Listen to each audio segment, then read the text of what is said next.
Зомбулук балдардын тагдырына балта чабары бышык. Алардын жашоосуна жана саламаттыгына терс таасирин тийгизгенден тышкары, эмоционалдык абалына жана келечегине да чоң коркунуч жаратат. Адистер Кыргызстанда балдарга карата катаал мамиле жана зомбулук кеңири жайылган жана балдар укуктарын бузат дешет. Бул боюнча ата-энелер үчүн атайын балдарды кантип тарбиялоо керек деген суроонун тегерегинде сабактарда өтүлүп келет.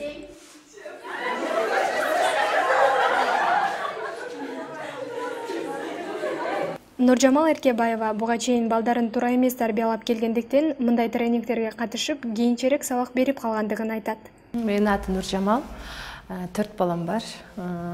Улус уже 18-ке чыгып калды, андан кийинкиси 15-те, андан кийинки балам 4-класс окуйт, 10-до.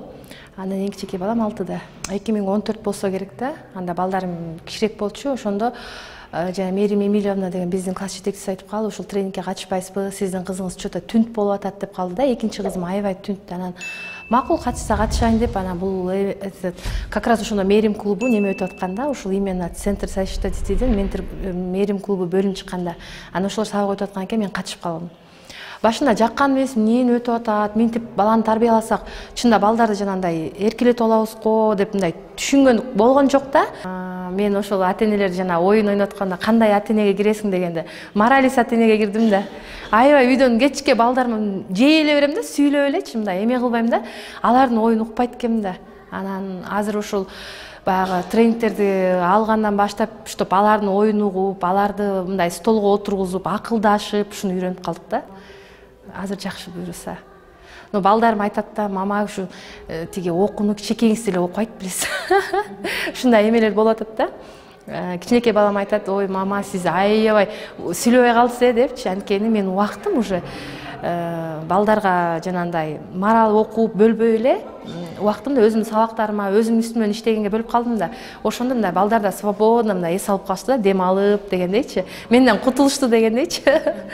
Азыр айтып атасыз го, мен жей беришкен депчи, мисалы келтирип кетесизби? Мисалы кандай катуу сөздөрдү айтып жүргөнүңүз? Кыргызда билесиң да, баягы төрөлгөндө эле эшек, чочко деген сөз мээске сиңип калганда, анан сразу эле баштаганда эшек деп баштайм да сөздүчү.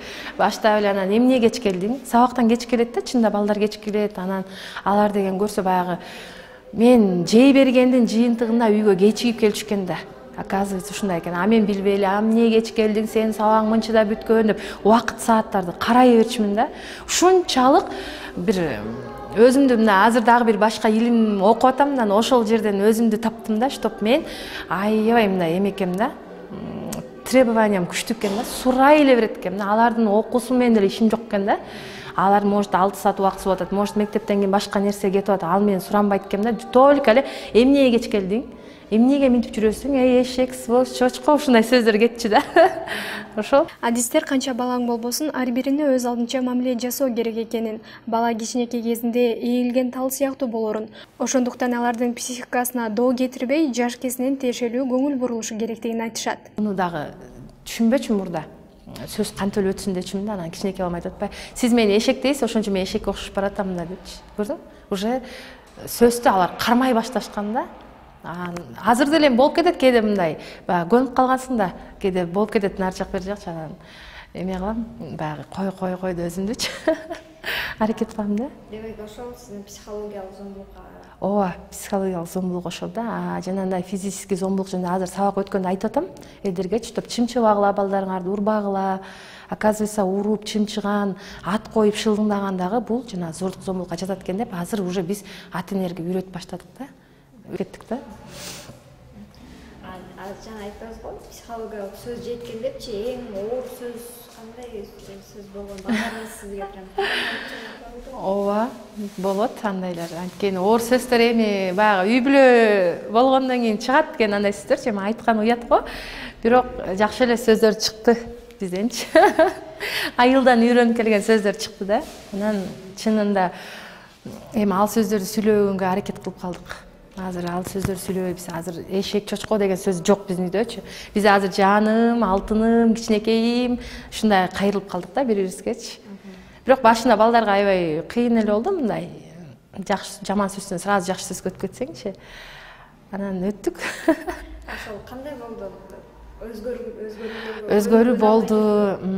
Көрсөм мени экинчи кызым ырчы экен, ырдайт экен, ал жеген жанагындай түнт болуп калды дебедимби? Мен жана уруша бергендин, жана антип жей бергендин жыйынтыгында ал түнт болуп калды да, бирок анын акырындык менен таланттары ачылып баштады. Ал ырдайт экен, бийлейт экен, тиктокерша экен да, мен аны билбептирмин да. Жакшы кийим кийген жакшы көрөт экен, кычырап деп өзүн көрсөткүсү келет экен. Андай жагын биз билген жокпуз да, чынындачы. Биз жөн эле аны жаба бердик да. Аяққа баспа, бияққа баспа, аны кылба, буну кылба депчи. Чоң кызым тоже бийчи экен, андагы сүйлөшө келгенде мама мен бийге барам деди. Аны бийге катыштырдык, бийлеп, азыр чынында жакшы топто бийлейт. Уже популярный болуп баштады. Эми жакшы да.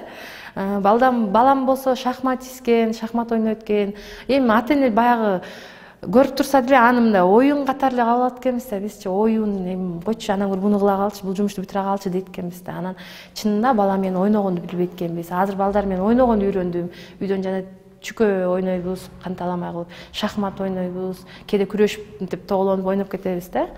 Буга чейин андай эмес да. Биз ата-эне, значит, биз буларды урушуп, талашып, тарбиялашыбыз керек. Ошол эле ой бар болчу да биздечи. Эгерде бош кой берип койсок, бузулуп кетет, же болбосо мындай болуп кетет, андай болуп кетет, ошондой болчу да бизде. Ата-эне биринчи кезекте балдардын оюн уга билүү керек. Өзүнүн оюн балдарга таңоо келечекте баланы өзүнө ишенбеген, өз оюн так айта албаган адам кылып калыптандырат. Ал эми тренингдин дагы бир катышуучусу Гүлзат Касымбаева да мындай тренингке келгенге чейин кызы менен көбүрөөк түшүнбөстүктөр болгондугун айтты. Өзүм 37 жаштамын, 4 баланын энесимин. Ушул мектепте балдарым билим алат. Мен ушул окуу борборуна катышып, жакшы сабактарды алып, балдарга кантип тарбия берүүнү мурда туура эмес тарбия мындай билбестиктер болуп жүрүптүр. Ошолорду аябай айырмалап түшүндүм.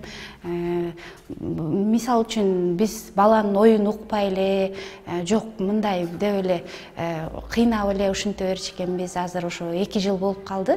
Бардык тренингтерге катышып, жакшы өзүмө сабак алып, үйдө дагы балдарга туура тарбия бергенге аракет кылып атам. Буга чейин эми мен аябай эле ошо улуу кызымды мындай кичинекейсин теберчимин. Мен эле айткан сен анын оюн укчу эмесмин. Мен өзүмө жаккан нерсени алып берип койчумун, же өзүмө жакса бир жака жиберип, жакпаса жок деп эч качан оюн угуп келген эмесмин. Анан ошо таарынуулар көп болчу, ыйлачы, мындай нервтетчи, мен аны нервтетсе деле карачу эмесмин. Бала да кайра жазылат деп жанан мен ошо тренингтерде ошону түшүндүм да. Аябай бала деле стресс алат экен, билинбей элечи. Мен бала стресс алат дегенди түшүнчү эмесмин чындыгында. Мен деле балалыгымды деле мындай унутуп деле койдум да. Эми баланы монтип эле уруп согуп эле болду, отур, иш же бас деп эле ушинтип тарбиялайт го деп ойлогом. Анан жок, андай эмес экен. Баланы деле өзүнүн оюндагыдай, баланын каалоосун аткарышыбыз керек экен. Сөз кылычтан өткөр дегендей, ата-эненин балага болгон терс сөздөрү акырындык менен ага терс болобу, оң болобу таасирин тийгизет. Айрымдар балдарын урушпай тарбияласа, айрымдары кол көтөрүп тарбиялоону туура көрөт. Касымбаева да кезинде балдарына кол көтөрүп келгендигин жашырган жок. Кол көтөрчүмүн, эми ачык аны алдабайм, туура эле айтам, кол көтөрчүмүн чындап эле. Не болмок эле, биз деле таяк жеп чоңойгонбуз, силер деле таяк жейсиңер, мен деген мамамын, энемин, соксом эчтеке болбойт дейчимин. Азыр болсо урбаганга аракет кылам чындап эле, анткени сөз менен деле айтып түшүндүрсө болот экен. Мен азыр көп нерсени эме кылам, бир эле сөзү менен жеткире алам. Мен кайгырам, мен жүрөгүм ооруйт, силер туура эмес нерсе кылсаңар, мен жүрөгүм ооруйт, мен кайгырганымды силер жакшы көрөсүңөрбү десем, ошону мамам кайгырбасын деп туура эмес нерсени кылбаганга аракет кылышат да. Мурун согуп эле салчумун, чынын айтсам, азыр сокпойм. Мен жүрөгүм ооруп атат, кайгырып атам, мен картайып кетем деп ушундай кылам да, башкача бир эмелерге салып, ушинтип кичине менден да жакшы неме болсун дейм да. Анан ошентем, кичинекей эме болсо азыр 7-де, сентябрда школго келет, ага болсо мен карып кетем десем, балам коркот. Сиз карыбаңыз мама депчи. Сен ыйлап, башымды оорутуп неме болсоң, мен карыган болуп калам десем коркот ошончо. Мама, мен сиздин башыңызды оорутпайм, сиз карыбаңыз деп ушундай кылат. Сүйүнүп калам, ошо сөз менен деле тарбияласа болот экен. Урбай эле. Келсем үйдө бирдекелер сындырып салышчы, бирдекелерди дайындап кетсем жасабайт, тамакты да убагында эжеси туура бербей, ачка болдум деп келсемчи, анан эмнеге сен түштө чай берген жоксуң деп эле мындай болбогон нерсеге эле сабачу экем чындыгында эле. Азыр болсо сабабайм, наоборот, эчтеке болбойт, сынса сына берсин деп калдым чындыгында. Сынган нерсени мама сиз аябай жакшы мама болуп баратасыз деп кызым уят кылат, мен өзгөрдүңүз деп. Анан ал дагы уже тренингтерге катышкандан бери ал өз укугун билип калды. Азыр айтат: "Жок, мама, сиз мага мынтип сүйлөбөшүңүз керек, мындай кылышыңыз керек, билесиз да, андай кылбаш керек да, сиз окуп жүрөсүз да", уят кылат ошентип. "Сиз билесиз да баарын, билип туруп анан туура эмес сүйлөбөңүз" дейт. Анан ошо уялып неме болуп жакшы өзгөрүүлөр көп. Статистикага таянсак, балдардын 73% үй бүлөдөн ташпоор жана тоотпогон мамиледен жапа чексе, 83% мектептеги зомбулуктун курмандыгы болушат. Андан сырткары жашы жете электе никеге туруу, кыз ала качуу, сексуалдык зомбулук жана интернеттеги коркутуулардан да жапа чегип келишет.